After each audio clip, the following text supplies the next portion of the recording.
Hey there everyone, busy week at work this week, so I'm still working on the script for the next basics guide. Should hopefully have that finished up this weekend and the videos next week, but I didn't want to leave you guys hanging with nothing this week, so just doing a quick video here about jailing. Now you might know the basics of jailing, but my hope here is to go a little bit beyond that and talk about some aspects of it that perhaps you didn't realize or maybe just didn't put a lot of thought into. So first, if you're brand new to the concept, what is jailing? Jailing is a term applied to strings, and it is used to describe a string that forces you to block follow-up hits.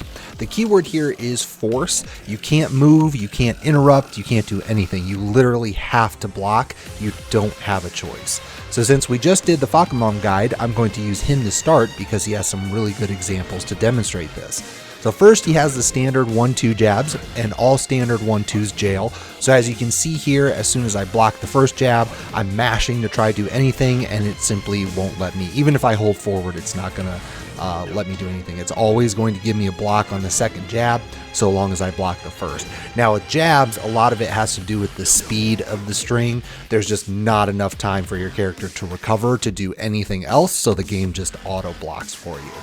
But Fak also has a rare example from a low block, which we showed in the basics guide. If you block the low rage drive, the move automatically stands you back up into a high block. Again, nothing you can do about this no matter how much you mash or if you try to move around or even hold forward. And this is an important example because although it's still a punishable move, the jail limits how hard you can punish this on block since that second hit is high. So ideally you would want to duck and launch it, but here you just can't. So compare this to his down 3-4, which even on hit, you can still duck the second hit and punish it, or mash against it if that's your thing. Now, if we stop here, you might be thinking, okay, all of this makes sense. I've run into this before, so I always want my strings to jail, right? This is actually wrong.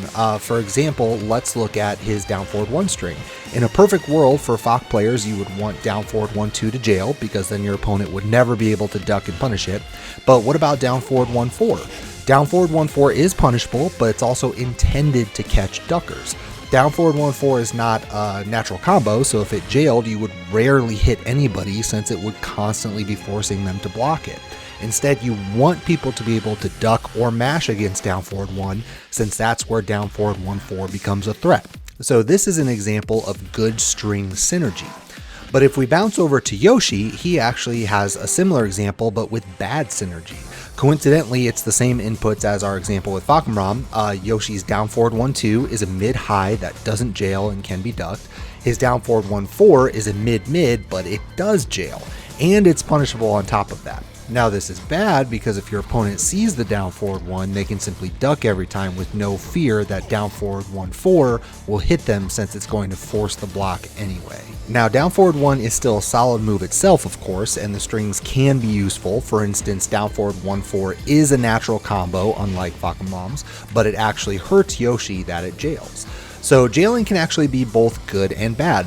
The way that Tekken is played these days, the strings you want to jail are going to be things that typically go into a high. So for instance, Katarina's down forward 1-1, which is a mid-high, it actually used to jail. And it was really strong because of that, because she can go into her Harrier stance from it. They took that away, of course, but those are the really good types of jails. On the other hand, what you're actually looking for in most of your strings are things that are uninterruptible, not necessarily just jailing.